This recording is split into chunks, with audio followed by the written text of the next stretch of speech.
கடந்த 2 மாதங்கள் ஆண்டவர் அற்புதமாய் நம்மை பாதுகாத்து நடத்தி கொண்டு வந்திருக்கிறார். நம்முடைய சபைக்கு ஆண்டவர் சொல்லப்பட்ட வார்த்தையின்படி, நான் இஸ்ரவேலுக்கு பனியை போல் இருப்பேன் என்று சொல்லப்பட்ட அந்த வசனத்தின்படி ஆண்டவர் தாமே நமக்கு பனியை போல் இருப்பாராக. அல்லேலூயா. அவன் லீலி புஷ்பத்தை போல் மலருவான் என்று சொல்லப்பட்ட வசனத்தின்படி, எப்படி லீலி புஷ்பம் மலரும் பொழுது அதிக மனமுடையதாய் வாசனையுடையதாக இருக்கிறதோ, அதே போல நம் வாசனை வீசும் நற்கந்தங்களாய் திகழ்வோமாக. அல்லேலூயா.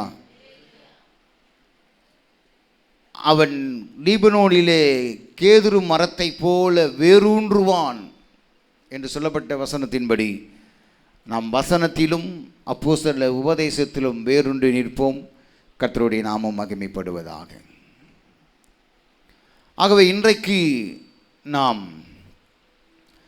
வாக்குத்தத்த வசனமாக ஒரு வசனத்தை சங்கீதத்திலிருந்து நான் வாசித்து,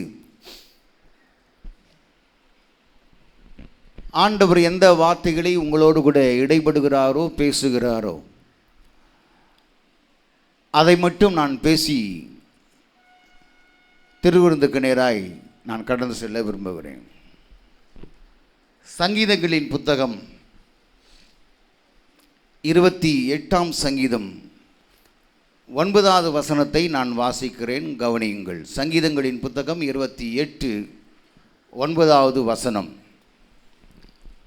தேவரீர் உமது ஜனத்தை இரட்சித்து உமது சுதந்திரத்தை ஆசீர்வதியும், அவர்களை போஷித்து அவர்களை என்றென்றைக்கும் உயர்த்தி அருளும் என்று சொல்லப்பட்டிருக்கிறது. அல்லேலூயா. இந்த 3வது மாதத்திலே ஆண்டவர் நமக்கு கொடுக்கக்கூடிய ஒரு வாக்குத்தத்தமான செய்தி. இதெல்லாம் கவனிங்க, நான் அடிக்கடி சொல்லக்கூடிய ஒரு காரியங்கள். இந்த வேதத்தில் சொல்லப்பட்டுள்ள அத்தனை வாக்குத்தத்தங்களும் இது இஸ்ரவேல் ஜனங்களுக்காக மாத்திரம் சொல்லப்பட்ட ஒன்று. புதிய ஏற்பாட்டு சபைக்கென்று எதுவும் வேதத்தில் எங்கேயுமே வாக்குத்தத்தங்கள் சொல்லப்படவில்லை. ஒரே ஒரு வாக்குத்தத்தம் மட்டும்தான் சொல்லப்பட்டிருக்கிறது. நான் நித்திய ஜீவனை அளிப்பேன் என்பதே நான் சொன்ன வாக்குத்தத்தம் என்று சொல்லப்பட்டிருக்கிறது. அதை நாம் சுதந்திரித்து கொள்வோம். அந்த நித்திய ஜீவனுக்கு நேராய் நடப்பதற்குரிய காரியங்களிலே நாம் செயல்படுவோம். ஆண்டவருடைய நாமம் உயர்த்தப்படுவதாக.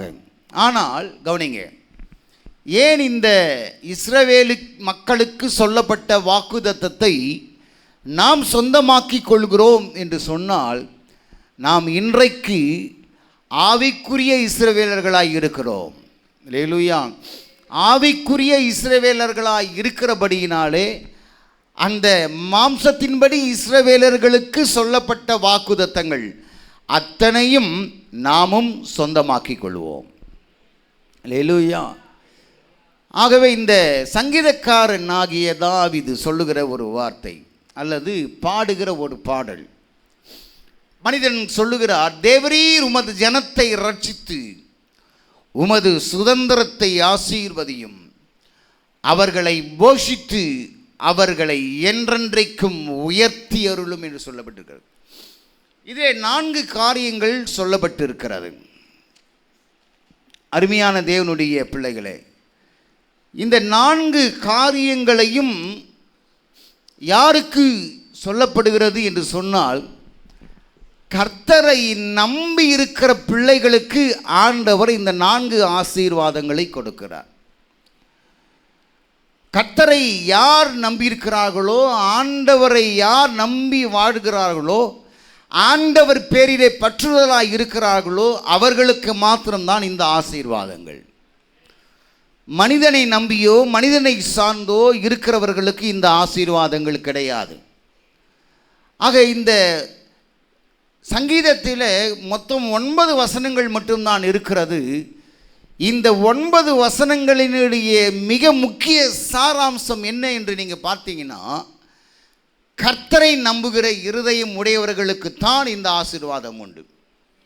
இந்த சங்கீதத்தை 2 பிரிவாக பிரிக்கலாம், அல்லது 4 பிரிவாக பிரிக்கலாம், அல்லது 6 பிரிவாக பிரிக்கலாம்.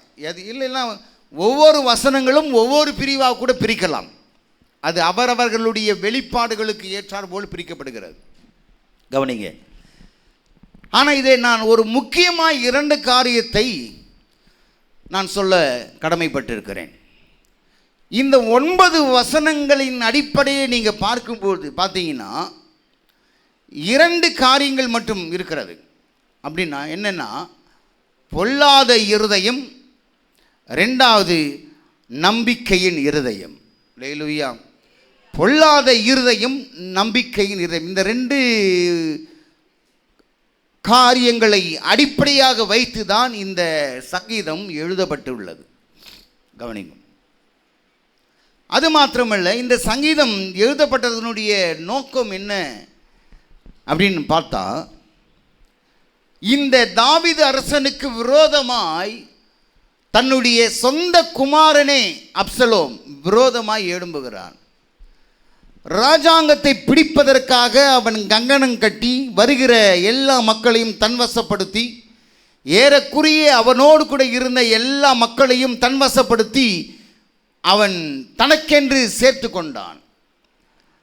அப்படிப்பட்ட ஒரு சூழ்நிலையில் தாவீது அரசன், தாவீது ராஜா, அவன் அந்த மனிதன் அரசாங்கத்தில் இருக்கும் பொழுது அந்த மனிதன் செய்த ஒரு காரியம், தன்னுடைய சொந்த குமாரனே எனக்கு விரோதமாய் எழும்புகிறானே என்ற அந்த ஆதங்கத்தில் அவன் வெறுங்காலால் அழுது கொண்டு தன் முகத்தை மூடி அவன் நடந்து போகிறான். அப்படிப்பட்ட தருணத்திலே பாடப்பட்ட ஒரு பாடல்தான் இந்த சங்கீதம். அல்லேலூயா.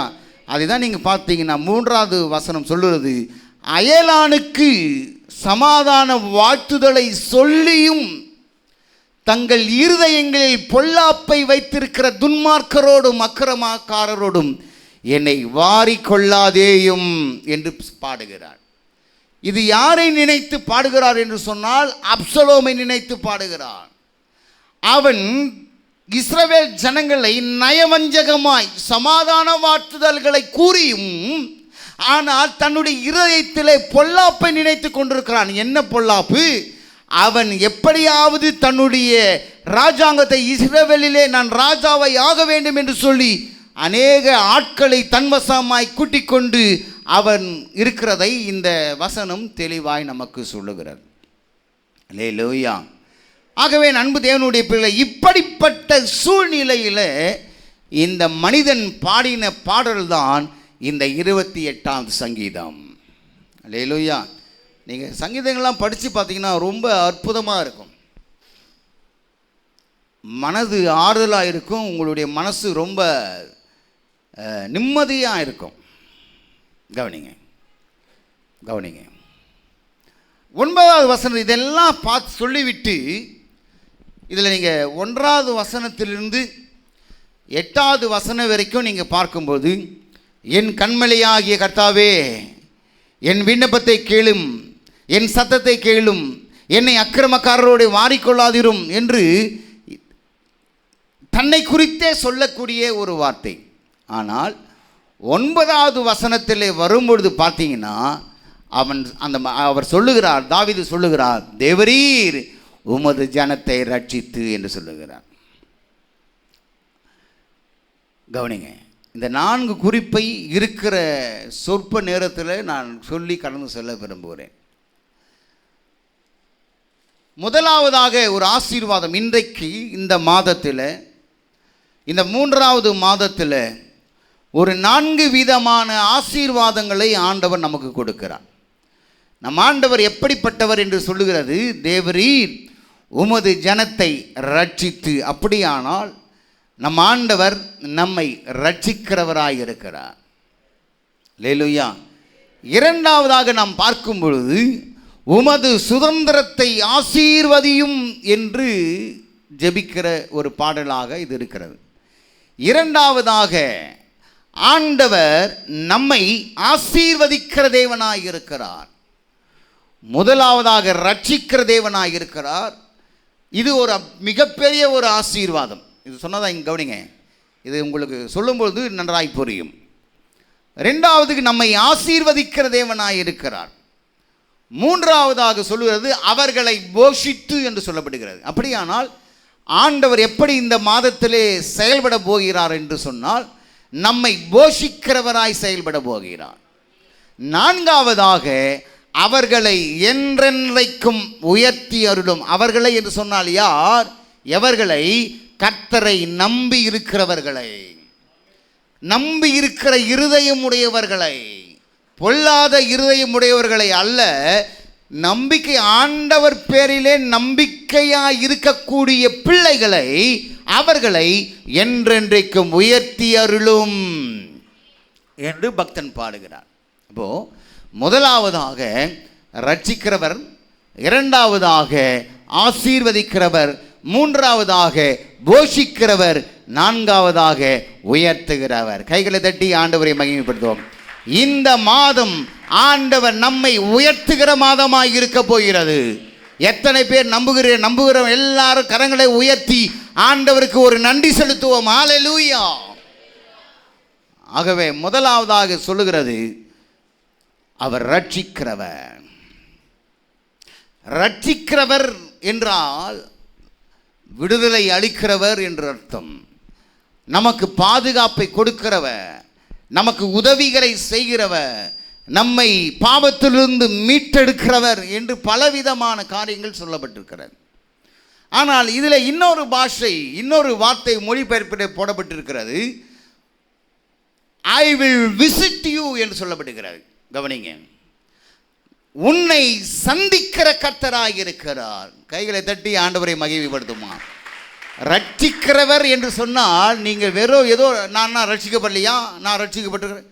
ரட்சிப்பு என்பது ஒரு தரம் நடைபெறுகிற நிகழ்ச்சி அல்ல. நல்லா கவனிச்சுக்குங்க. ரட்சிப்பு என்பது ஒரு முறை நிகழக்கூடிய நிகழ்வு அல்ல. அது ஒவ்வொரு நாளும் நம்முடைய வாழ்க்கையில் நடைபெறக்கூடிய நிகழ்வுகள். அல்லேலூயா. அதை தான் ஆண்டவர் 24ஆம் அதிகாரம் மத்தேயுவில் சொல்லுகிறார், முடிவு பரியந்தம் நிலை நிற்பவனே ரட்சிக்கப்படுவான். அல்லேலூயா. முடிவு பரியந்தம். அப்படியானால் ஆண்டவர் வருகிற வரைக்கும் யார் ஒருவர் முடிவு பரியந்தம் அந்த ரட்சிப்பிலே நிலைத்திருக்கிறார்களோ அவர்கள் மட்டும்தான் ஆசீர்வதிக்கப்படுவார்கள். அவர்கள் மட்டும்தான் விடுதலை அடைவார்கள். அவர்கள் மட்டும்தான் பாதுகாப்பாக இருப்பார்கள். இன்னும் கூடுதலாய் நான் சொல்லுகிறேன், உன்னை சந்திக்கிற கர்த்தராய் ஆண்டவர் இந்த மாதத்தில் இருக்க போகிறார். அல்லேலூயா. எப்படிப்பட்ட சூழ்நிலை சந்திக்க போகிறார்? ஒருவேளை நீங்கள் சூறைச் செடியின் கீழே அமர்ந்து கொண்டிருக்கலாம், ஒருவேளை மீனின் வயிற்றிலே நீங்கள் இருக்கலாம், ஒருவேளை கப்பலின் அடித்தட்டிலே நீங்கள் இருக்கலாம். ஆண்டவர் அப்படிப்பட்ட இடத்திலேயும் சூழ்நிலையிலேயும் வந்து ஆண்டவர் உங்களை சந்திக்கிற கர்த்தராய் இருக்க போகிறார் இந்த மாதத்தில். அல்லேலூயா. எலியா என்கிற தேவ மனுஷன், பயங்கர மனுஷன், பழைய ஏற்பாட்டு தீர்க்கதரிசியிலேயே மிகப்பெரிய தீர்க்கதரிசி எலியா. ஆனால் அந்த எலியாவே ஒரு காலகட்டத்தில் வரும்பொழுது சவால் விடுகிறார் இஸ்ரவேல் ராஜாவுக்கு, ஆகாப் ராஜாவுக்கு சவால் விடுகிறார். கர்த்தர் தெய்வமானால் கர்த்தரை வணங்குங்கள், பாகால் தெய்வமானால் பாகாலை வணங்குங்கள், ஏன் நீங்கள் 2 நினைவுகளாலே குந்தி நடக்கிறீர்கள் என்று சொல்லி சவால் விட்டு 450 பாகால் தீர்க்கதரிசிகளையும் கொன்று குவித்தவன் இந்த எலியா. அப்படிப்பட்ட ஒரு பயங்கரமான வல்லமை உள்ள மனிதன்.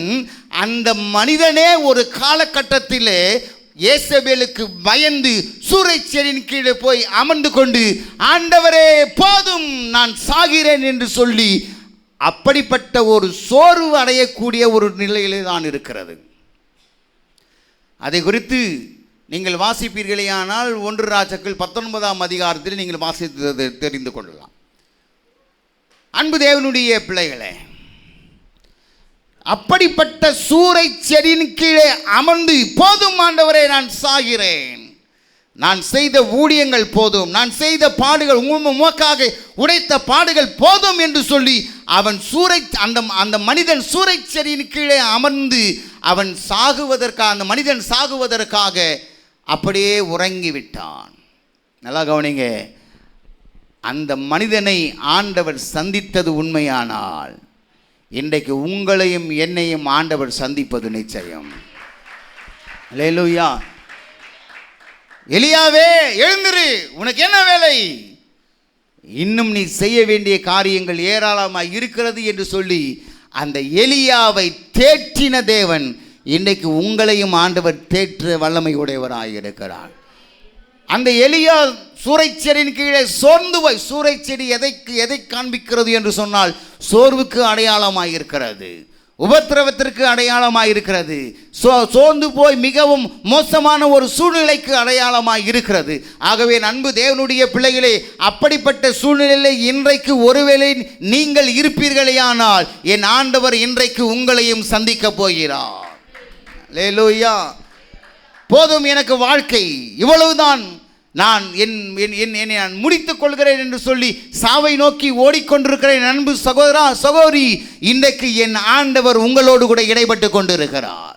இன்றைக்கு ஆண்டவர் உங்களோடு கூட இடைப்பட்டு கொண்டிருக்கிறார். அப்படிப்பட்ட ஒரு சோத்திரம் அவிசுவாசமான வார்த்தையை நீங்கள் உங்களுடைய நாவினாலே உச்சரிக்காதீர்கள். அல்லேலூயா. அப்படி ஏன்னா உங்களை கொண்டு செய்ய போகிற காரியங்கள் பெரிதாக இருக்கிறது.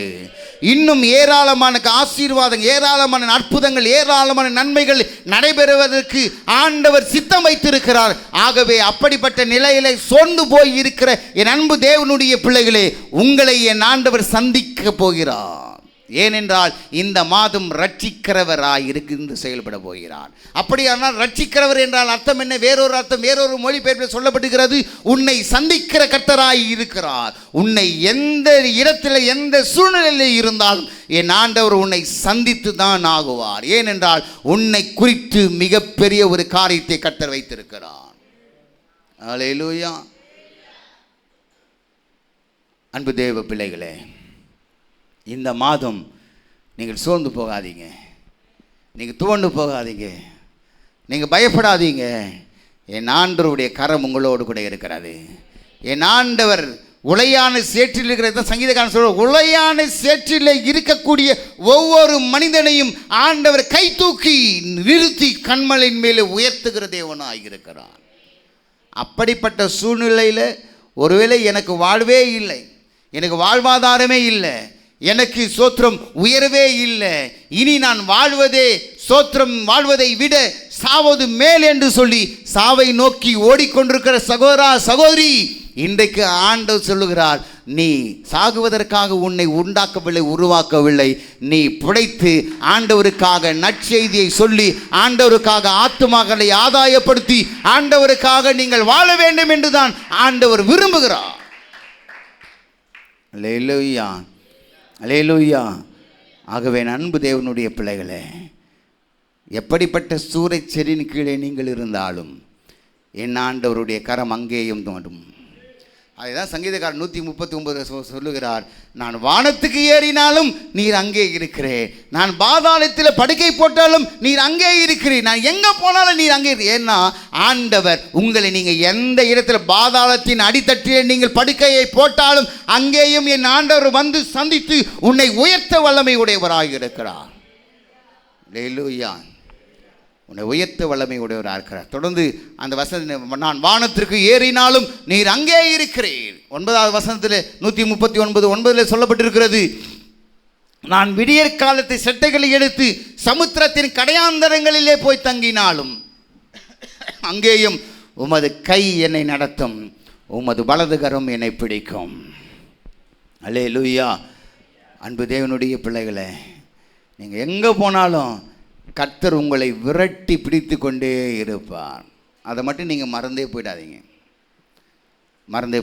ஏன்னா இது கிருபையின் காலம், இது கிருபையின் காலம். அல்லேலூயா. அது மாத்திரமல்ல, யோனா 1ஆம் அதிகாரம் 5வது வசனத்தில் வாசிக்கும்போது, யோனா 1ஆம் அதிகாரம் 5வது வசனத்திலே ஸ்தோத்திரம், யோனா 1ஆம் அதிகாரம் 5வது வசனத்திலே சொல்லப்பட்டுள்ளது,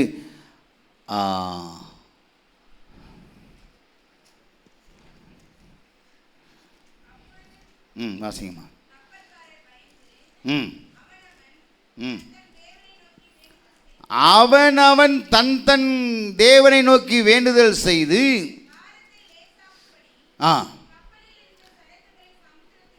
எரிந்து விட்டார்கள். யோனாவோ வென்றால் கப்பலின் கீழ்தட்டில் இறங்கி போய் படுத்துக்கொண்டு அயர்ந்த நித்திரை பண்ணினான். அல்லேலூயா.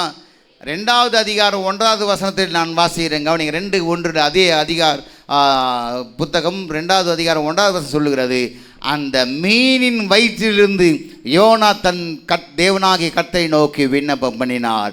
அந்த விண்ணப்பத்தின் சத்தத்தை என் ஆண்டவர் கேட்டார். நல்லா கவனிங்க. நீங்கள் மீனின் வயிற்றில் இருந்தால் கூட அங்கேயும் கர்த்தர் வந்து உன்னை சந்தித்து உன்னை தம்பக்கமாக இழுத்து கொள்வார் என்பதை மறந்து போகாதீர்கள். அல்லேலூயா, அல்லேலூயா. ரோமர் 10ஆம் அதிகாரம் 1வது வசனத்தை வாசிக்கும் பொழுது, ரோமர் 10:1 வாசிக்கிறேன், கவனிங்க.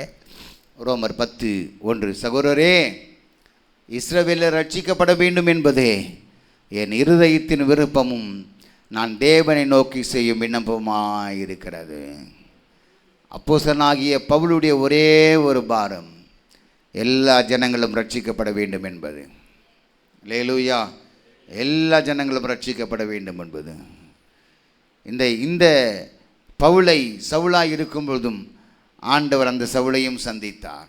அப்போஸ்தலர் அதை குறித்து நீங்கள் வாசித்து பார்த்தீங்கன்னா, அப்போஸ்தலர் 9ஆம் அதிகாரம் 1 வசனத்தில் சொல்லப்பட்டிருக்கிறது. அப்போஸ்தலர் 9ஆம் அதிகாரம் 1 வசனம், சவுல் என்பவன் இன்னும் கர்த்தருடைய சீஷரை பயமுறுத்தி கொலை செய்யும்படி சீறி பிரதான ஆசாரியரிடத்திற்கு போய், 2வது வசனம், இந்த மார்க்கத்தாராகிய புருஷரை ஆகிலும் ஸ்திரீகளை ஆகிலும் தான் கண்டுபிடித்தால் அவர்களை கட்டி எருசலேமுக்கு கொண்டு வரும்படி தமஸ்குவில் உள்ள ஜெப ஆலயங்களுக்கு நிருபங்களை கேட்டு வாங்கினான். இந்த சவுல் கிறிஸ்தவர்களை கொலை செய்வதற்காக, கிறிஸ்தவர்களை சிறைபிடிப்பதற்காக அவன் சோத்திரம் நிருபத்தை வாங்கி கொண்டு தீவிரமாய் புறப்பட்டு போகிறான். அப்படிப்பட்ட சூழ்நிலையில் ஆண்டவர் சொல்லுகிற ஒரு வார்த்தை, கீழே உள்ள வசனங்கள் நீங்கள் வாசி பாருங்க. 3வது வசனம் சொல்வது, அவன் அப்படி பிரயாணமாய் போய் தமஸ்குக்கு சமீபித்த போது சடிதியிலே வானத்திலிருந்து ஒரு ஒளி அவனை சுற்றி பிரகாசித்தது. அவன் தரையிலே விழுந்தான். அப்பொழுது, சவுலே, ஆண்டவராகிய இயேசு சொல்லுகிறார், சவுலே, சவுலே, நீ என்னை ஏன் துன்பப்படுத்துகிறாய் என்று தன்னுடனே சொல்லுகிற ஒரு சத்தத்தை கேட்டான். அப்போ அவன் கேட்கிறான். அதற்கு அவன், ஆண்டவரே, நீர் யார் என்றான். அதற்கு கர்த்தர், நீ துன்பப்படுத்துகிற இயேசு நானே, முள்ளில் உதைக்கிறது உனக்கு கடினமாம் என்றான். அல்லேலூயா. என் அன்பு பிள்ளைகளே, இந்த சவுல் சீஷர்களை, கிறிஸ்தவர்களை துன்புறுத்துவதற்காக, கிறிஸ்தவர்களை சிறைபிடிப்பதற்காக நிருபங்களை வாங்கி வரும் பொழுது ஆண்டவர் என்ன சொல்லுகிறார் பாருங்க, அது என்னையே துன்பப்படுத்துகிறதாய் ஆண்டவர் எடுத்துக்கொள்ளுகிறார். ஆண்டவர் தான் சொல்கிறார், நீ துன்பப்படுத்துகிற இயேசு நானே என்று சொல்லுகிறார். நல்லா கவனிங்க. அப்படிப்பட்ட சூழ்நிலையிலும் இயேசு சவுலை சந்தித்து அவனை பவுலாய் மாற்றி பின் நாட்களிலே சீஷர்கள் செய்ய முடியாத ஒரு பணியை இந்த பவுல் செய்து முடித்தான். அல்லேலூயா. அப்படிப்பட்ட ஒரு மிகப்பெரிய ஒரு அப்போஸ்தலனாய் இந்த பவுல் மாறினார். காரணம் என்ன? என் இயேசு அந்த மனிதனை சந்தித்ததினாலே. அல்லேலூயா. இன்றைக்கு ஒருவேளை அப்படிப்பட்ட கடினமான இருதயத்தோடு, மூர்க்கமான இருதயத்தோடு இருக்கிற அன்பு தேவனுடைய பிள்ளைகளே, உன்னையும் என் ஆண்டவர் இன்றைக்கு சந்திக்க போகிறார். உன்னையும் என் ஆண்டவர் இன்றைக்கு சந்தித்து இந்த 3வது மாதத்தில் என் ஆண்டவர் உன்னை உயர்த்த போகிறார், உன்னை மேன்மைப்படுத்த போகிறார், உங்களை ஆசீர்வதிக்க போகிறார், உங்களை போஷிக்க போகிறார். என் ஆண்டவருடைய கரம் உங்களோடு கூட இருக்கும். அல்லேலூயா. ஆகவே அன்பு தேவனுடைய பிள்ளைகளே, அது 9வது வசனம் சொல்லுவது 28:9, சங்கீதம் 28:9 சொல்லுவது, தேவரீர் உமது ஜனத்தை ரட்சித்து. அல்லேலூயா. நம் ஆண்டவர் நம்மை சந்திக்கிற தேவனாயிருக்கிறார். உங்களையும் என்னையும் ஆண்டவர் சந்திக்கிறார். எந்த இடத்துல எந்த சூழ்நிலையிலும். அநேக முறை சோர்ந்து போய் துவண்டு போய், ஆண்டவரே வேண்டாம், இனி எனக்கு ஆண்டவரே வேண்டாம், ஆண்டவருடைய சமூகமே வேண்டாம் என்று மூளையிலே முடங்கி கிடக்கிற அன்பு தேவனுடைய பிள்ளைகளே, நீங்கள் எந்த இடத்துல முடங்கி இருந்தாலும் என் ஆண்டவருடைய கரம் உங்களை தொடும். மறந்து விடாதீங்க, மறந்து விடாதீங்க. எதற்காக, ஏன் நாம் அப்படிப்பட்ட ஒரு சூழ்நிலை இருக்கிறோம் என்றால், நாம் எந்த விதமான ஒரு சூழ்நிலை இருந்தாலும் கர்த்தருடைய கரம் உங்களை தொடும் என்பதிலே சந்தேகமே இல்லை. அல்லேலூயா. 2வதாக சொல்லப்பட்டிருக்கிறது, உமது சுதந்திரத்தை ஆசீர்வதியும் என்று இந்த சங்கீதக்காரன் சொல்லுகிறான். உபாகமம் 32ஆம் அதிகாரம் 9வது வசனத்தை வாசிக்கும் பொழுது, உபாகமம் 32:9, கர்த்தருடைய ஜனமே அவருடைய பங்கு, யாக்கோபு அவருடைய சுதந்திர வீதம் என்று சொல்லப்படுகிறது. இந்த சுதந்திரம் என்று சொன்னால் அதுவும் ஒரு ஆசீர்வாதம் தான். சொத்து என்ற அர்த்தம், ஆசீர்வாதம் என்ற அர்த்தம். அல்லேலூயா. ஆகவே ஆண்டவருடைய சொத்து எது என்று சொன்னால், ஆண்டவர் தான் நமக்கு சொத்தாக இருக்கிறார். அல்லேலூயா. ஆண்டவரே நம்மோடு கூட இருப்பாரானால் நாம் இந்த உலகத்திலே ஆசீர்வதிக்கப்பட்ட ஜனமாய் நாம் இருப்போம். அதுதான் சொல்லுகிறது வசனம், சொல்லுகிறது, கர்த்தருடைய ஜனமே அவருடைய பங்கு. அப்பயா நாம் தான் ஆண்டவருடைய பங்காய் இருக்கிறோம். நாம் தான் ஆண்டவருடைய சுதந்திர வீதமாய் இருக்கிறோம். ஆகவே ஆண்டவர் நம்மை ஆசீர்வதிப்பதிலே ஆண்டவர் கவனம் கொள்கிறார், கவனம் கொள்கிறார். ஆண்டவருடைய வார்த்தை சொல்லுகிறது, இஸ்ரவேலை ஆசீர்வதிப்பதே கர்த்தருக்கு பிரியம். ஒரு பீலேயாம் ஆண்டவருடைய ஜனங்களுக்கு விரோதமாய் சொல்லுகிற ஒரு மனிதனுடைய வாயிலேயே ஆண்டவர் அப்படிப்பட்ட ஒரு வார்த்தைகளை சொல்லுகிறார். ஏனென்றால் ஆண்டவருடைய விருப்பம் எல்லாமே தம்முடைய ஜனத்தை ஆசீர்வதிப்பது தான். எந்த விதத்திலையும் சாபத்தை அல்ல, எந்த விதத்திலையும் சோத்திரம் அப்படிப்பட்ட காரியங்களை ஆண்டவர் அனுமதிக்கவே மாட்டார். நம்மை ஆசீர்வதிப்பது தான் கர்த்தருக்கு பிரியமாய் இருக்கிறது. உதாரணமாக ஆதியாகமம் புத்தகம் 32ஆம் அதிகாரம் 29வது வசனத்தை நாம் வாசிக்கும் பொழுது, ஆதியாகமம் 32:29, ஒரு மனிதனை கர்த்தர் ஆசீர்வதிக்கிறார். அந்த வார்த்தை சொல்லப்படுகிறது, அப்பொழுது யாக்கோபு உம்முடைய நாமத்தை எனக்கு அறிவிக்க வேண்டும் என்று கேட்டான்.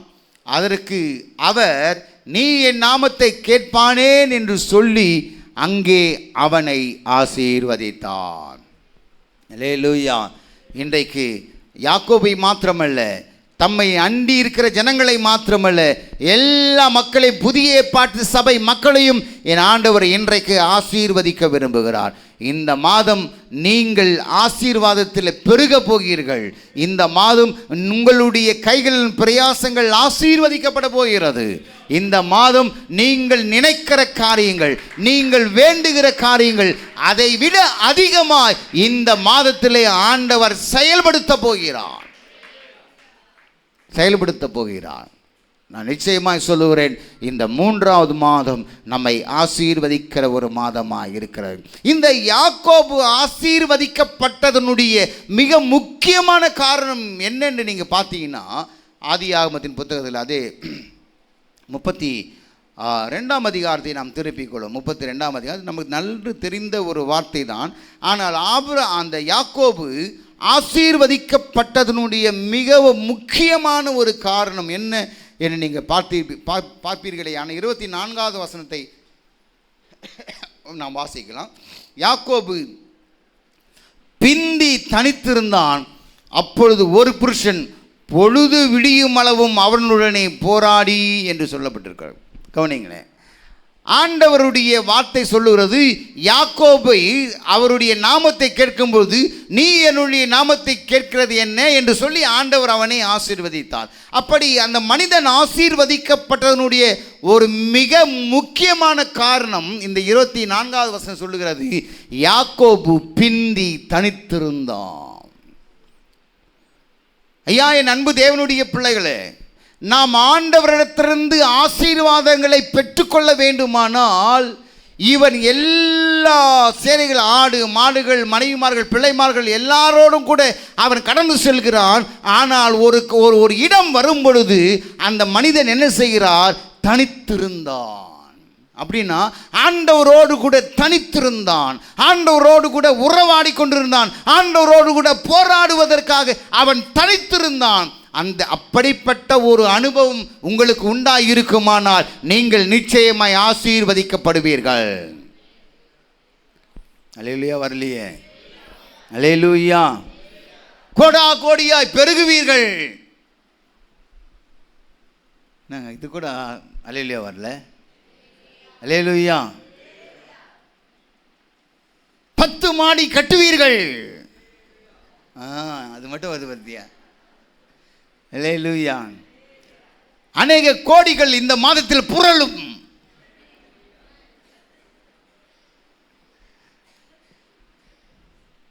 அல்லேலூயா. கவனிங்க, ஆண்டவர் ஒரு மனிதனை ஆசீர்வதிக்க வேண்டுமானால் அந்த தனித்திருக்கக்கூடிய ஒரு அனுபவம் உண்டாயிருக்க வேண்டும். யாக்கோபு பிந்தி தனித்திருந்தான், ஆண்டவரோடு கூட போராடினான். அந்த தனித்திருக்கக்கூடிய ஒரு அனுபவம் அப்படின்னா நான் சொல்லுகிற ஒரு காரியங்கள், நீங்கள் தனிமையிலே தேவனோடு கூட உறவாடுகிற ஒரு நேரத்தை தான் ஆண்டவர் அதிகமாய் விரும்புகிறார். அல்லேலூயா. அதுதான் லூக்கா 10:42 வசனத்தில் சொல்லப்படுகிறது. மரியாளை குறித்து சொல்லும்பொழுது, மாத்தாளே, நீ அநேக காரியங்களை குறித்து கவலைப்பட்டு கொண்டிருக்கிறார். ஆனால் மரியாள் என்கிற உன்னுடைய சகோதரி என்ன செய்கிறார் தெரியுமா? அவள் தேவையானது ஒன்றே. மரியாள் தன்னை விட்டெடுபடாத நல்ல பங்கை தெரிந்து கொண்டாள். அந்த நல்ல பங்கை தெரிந்து கொள்வதுதான் நீங்கள் தனித்திருந்து ஜெபிக்கக்கூடிய ஒரு காரியங்கள். அல்லேலூயா. நீங்கள் ஆண்டவரோடு, ஏன்னா இந்த உலகத்தை விட்டு, இந்த உலகத்தினுடைய ஸ்தோத்திரம் எல்லா காரியங்களை விட்டு அதற்கு என்று ஒரு நேரத்தை செலவு செய்து நாம் தனித்திருந்து ஆண்டவரோடு கூட உறவாடுவோமானால், ஆண்டவரோடு கூட ஜெபிப்போமானால், உங்களை இந்த மாதம் ஆண்டவர் நிச்சயமாய் ஆசீர்வதிக்கக்கூடிய ஒரு மாதமாய் மாறப்போகிறது. அல்லேலூயா. அல்லேலூயா. அன்பு தேவனுடைய பிள்ளைகளே, ரெண்டாவதாக இதே வசனத்தை நீங்கள் வாசிக்க 32 ஆதியாகமம் 32:26 வாசிக்கிறோம். 32:26 அவர் நான் போகட்டும் பொழுது விடுகிறது என்றார். அதற்கு அவர் நீர் என்னை ஆசீர்வதித்தால் ஒழிய உம்மை போக விடேன் என்றான். ரெண்டாவது ஒரு காரியம், இந்த யாக்கோபை ஆசீர்வதித்தனுடைய மிக முக்கியமான காரணம் என்னென்னா, ஒன்று அவன் தனித்திருந்தான், இரண்டாவதாக அவன் தேவ சமூகத்திலே கதறினான். அல்லேலூயா.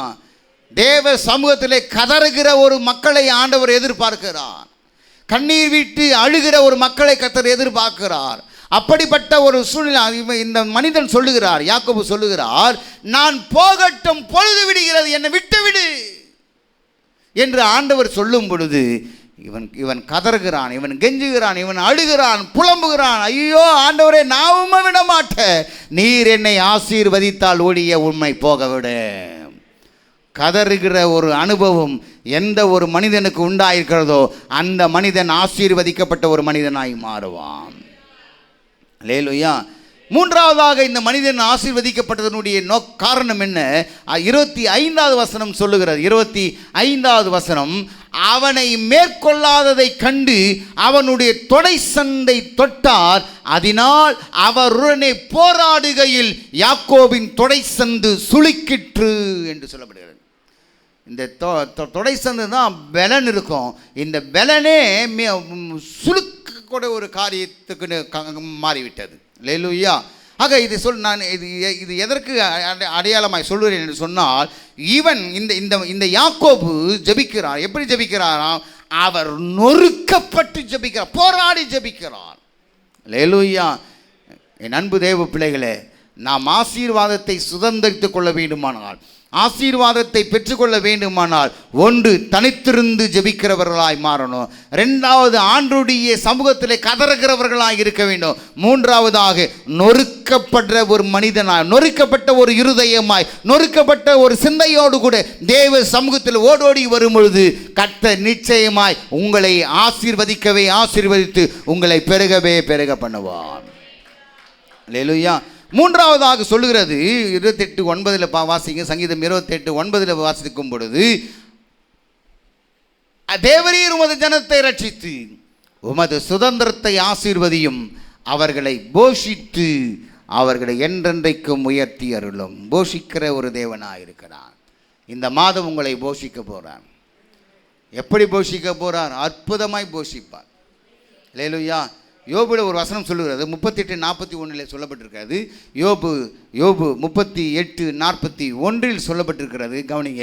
காக்கை குஞ்சுகள் தேவனை நோக்கி கூப்பிட்டு ஆகாரம் இல்லாமல் பறந்து அலைகிற போது அவைகளுக்கு இரையை சவதரித்து கொடுக்கிறவர் யார் என்று கேட்கிறார் என்று சொல்லுகிறார். கவனிங்க. அப்படின்னா காக்கை குஞ்சு, அதாவது பறவைகள் எல்லாவற்றையுமே ஆண்டவர் போஷிக்கிற தேவனாய் இருக்கிறார். அப்படிப்பட்ட காக்கை குஞ்சுகளையே ஆண்டவர் போஷிப்பாரானால் உங்களையும் என்னையும் போஷிப்பது அதிக நிச்சயம் அல்லவோ? கைகளை தட்டி அல்லேலூயா. அதான் அழகா சொல்றாரு பாருங்க. காக்கை குஞ்சுகள் தேவனை நோக்கி கூப்பிட்டு ஆகாரம் இல்லாமல் பறந்து அலைகிற பொழுது அவைகளுக்கு இரையை சவதரித்து கொடுக்கிறவர் யார்? ஆண்டவர். அந்த ஆண்டவர் இன்றைக்கு உங்களையும் போஷித்து நடத்துவாராக.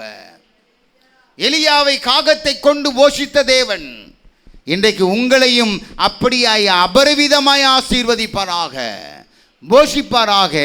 அல்லேலூயா.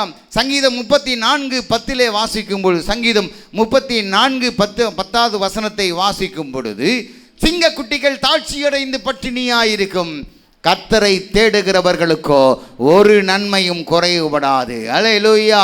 இந்த ஒருவேளை காட்டுக்க ராஜாவாக இருக்கக்கூடிய சிங்கம் வேணுமானாலும் பட்டினியாக இருக்கும். ஆனால் கர்த்தரை தேடுகிற ஒரு மனிதனும் எந்த விதத்திலும் குறைவுபட்டு போகவே மாட்டான். ஆண்டவர் அவர்களை போஷிப்பார். நீங்கள் சோர்ந்து போகாதீங்க, துவண்டு போகாதீங்க.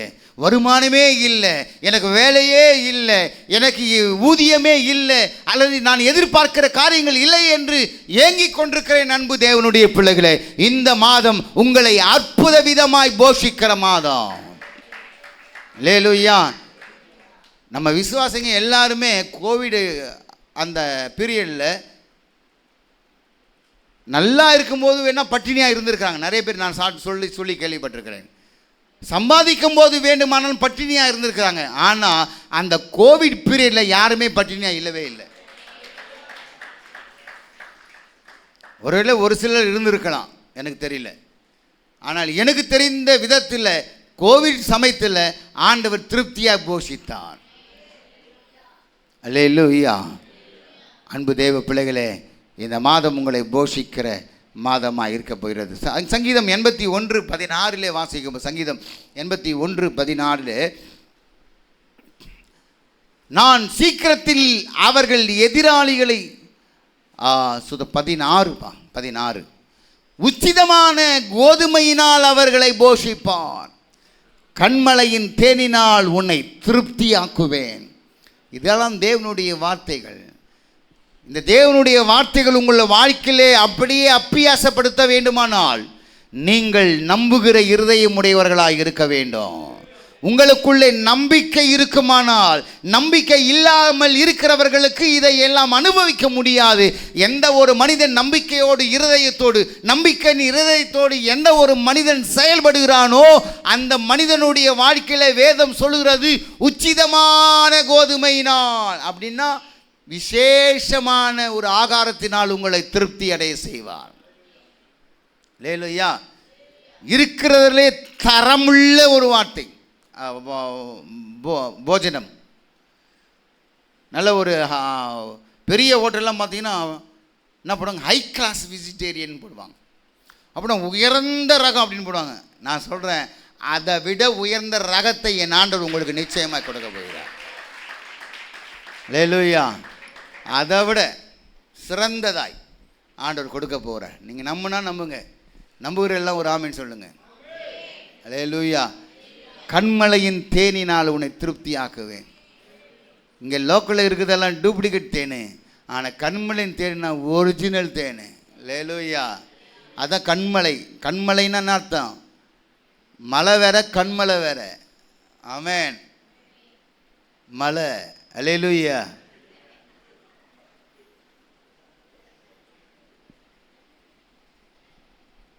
இந்த மலைகள் எதற்கு இஸ்ரவேல், நான் வெலிகம சொன்னேன், வெலிகம உபாசத்தில் சொன்னேன், இந்த மலைகள் எதற்கு பயன்பட்டது? அவர்கள் எதிராளிகள், அவர்களுடைய சத்துருக்கள் இவர்களுக்கு விரோதமாக எழும்பி போராடும் வரும்பொழுது, யுத்தம் செய்ய வரும்பொழுது இவர்கள் எங்கே போய் அடைக்கலம் புகுவார்களாம்? மலைகளுக்கு போய் அடைக்கலம் புகுவார்கள். அல்லேலூயா. மலைகளுக்கு போய் அடைக்கலம் புகுவார்கள். யோசுவா 2 பேரை வேவுக்காரர் அனுப்பினோடனே இந்த வேவுக்காரர் எங்கே போகிறாங்க? ராகாபினுடைய வேசிக்கு போகிறாங்க. அவள் சொல்லி அனுப்புகிற ஒரு காரியங்கள் இவர்கள் உடனே தேடுகிறார்கள். இன்னைக்கு 2 பேர் வந்தாங்க, எங்கே கொடு அப்படின்னு சொல்ல, இல்லை அங்கெல்லாம் போயிட்டாங்கன்னு சொல்கிறார் இந்த ராகாப். அப்போது அவர்கள் என்ன செய்கிறார்கள்? அவர்கள் மலைகளிலே போய் பதுங்கி ஒளிந்து கொள்கிறார்கள். அவர்கள் போய் தேடிக்கொண்டு வரும் மட்டும் அங்கே பதுங்கி இருந்து அவர்கள் வந்த பிற்பாடு அவர்கள் போகிறார்கள். இதெல்லாம் ஏன்னா, மலைகள் எதற்கு பயன்படுத்தப்பட்டது? பதுங்கக்கூடிய, பாதுகாக்கக்கூடிய ஒரு நிலைக்கு பயன்படுது. ஆனால் கண்மலை என்பது அதை விட ஒரு படி மேலாக இருக்கக்கூடிய ஒன்று. அல்லேலூயா. மலை என்பது ஒரு குறிப்பிட்ட அளவு தான் இருக்கும், ஆனால் கண்மலை என்பது உச்சத்தில் இருக்கும். அல்லேலூயா. அப்படியானால் உயர்ந்த ஒரு இடத்தில், உயர்ந்த ஒரு ரகத்தில், உயர்ந்த ஒரு இடத்தில் கர்த்தர் உங்களை வைத்து போஷித்து உங்களுடைய வாழ்க்கையை மாற்றப் போகிறார். அல்லேலூயா. அல்லேலூயா. சங்கீதம் 33, 18, 19 ஆகிய வசனங்களை நான் வாசிக்கிறேன். சங்கீதம் 33, 18, 19 ஆகிய வசனங்களை நான் தமக்கு பயந்து தமது கிருபைக்கு காத்திருக்கிறவரின் ஆத்துமாக்களை மரணத்திற்கு விலக்கி விடுவிக்கவும், பஞ்சத்தில் அவர்களை உயிரோடே காக்கவும் அவருடைய கண்கள் அவர்கள் மேல் நோக்கமாயிருக்கிறது. நம் ஆண்டவர் இந்த மாதம் போஷிக்கிற மாதமாக இருக்க போகிறது. ஆண்டவர் நம்மை போஷித்து வழிநடத்த போகிறார். அவருடைய கண்கள் எப்போதும் உங்கள் மேல் இருக்கும் என்பதை மறந்து போகாதீர்கள்.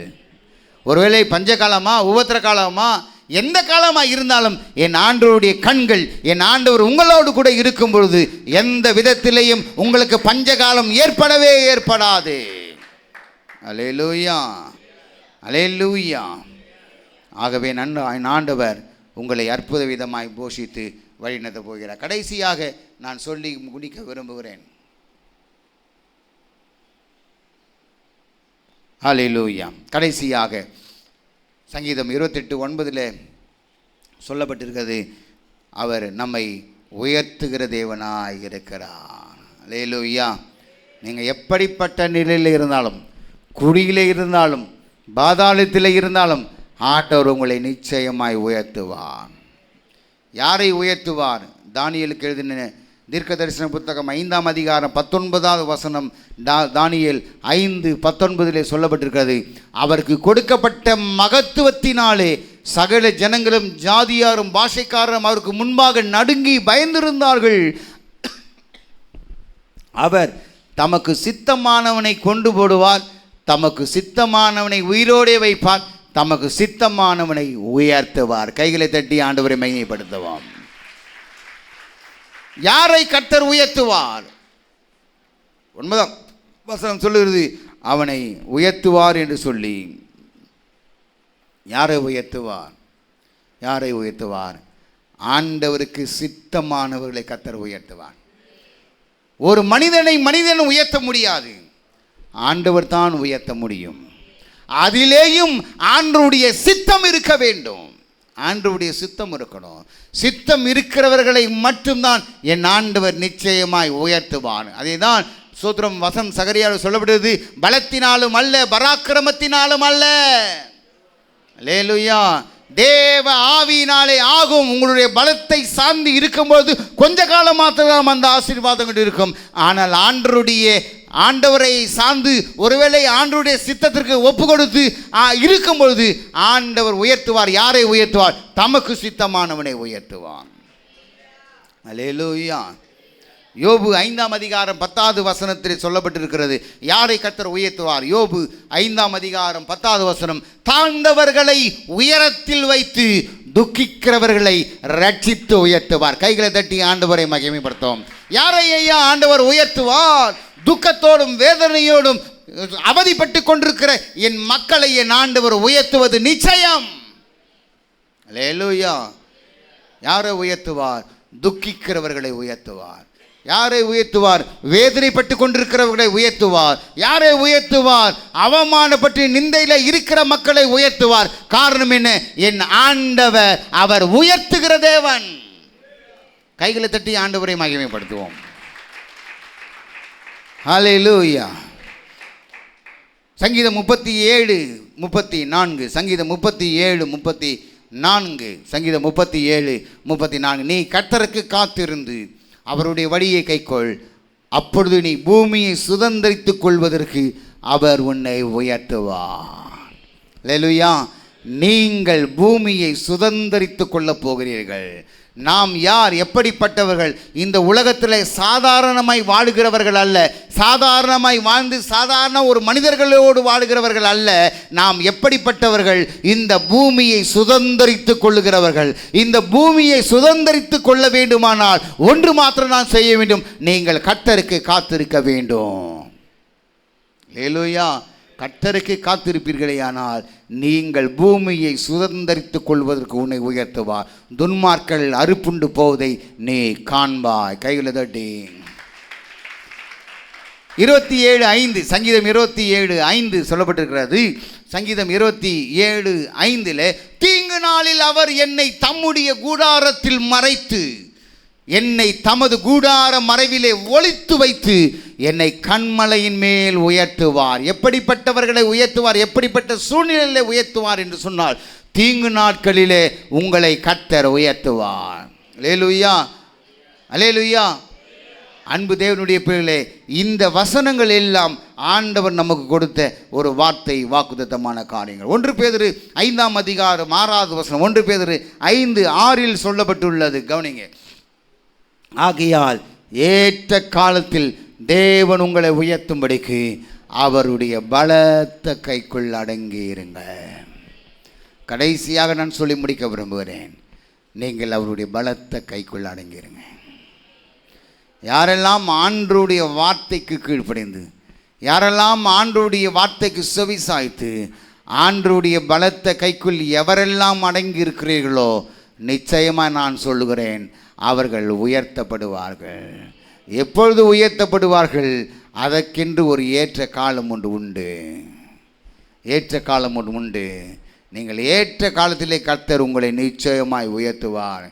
அதற்கு என்ன தேவை? பொறுமை தேவை. அதுக்கு என்ன தேவை? நம்பிக்கை தேவை, விசுவாசம் தேவை, அர்ப்பணிப்பு தேவை, தேவனுடைய வார்த்தைக்கு கீழ்ப்படிதல் தேவை. என் ஆண்டவருடைய வார்த்தைக்கு எந்த ஒரு மனிதன் செவி சாய்த்து, எந்த ஒரு மனிதன் ஆண்டவருடைய கட்டளைகளினுடைய பிரமாணத்தின்படி நடக்கிறார்களோ அவர்கள் நிச்சயமாய் உயர்த்தப்படுவார்கள்.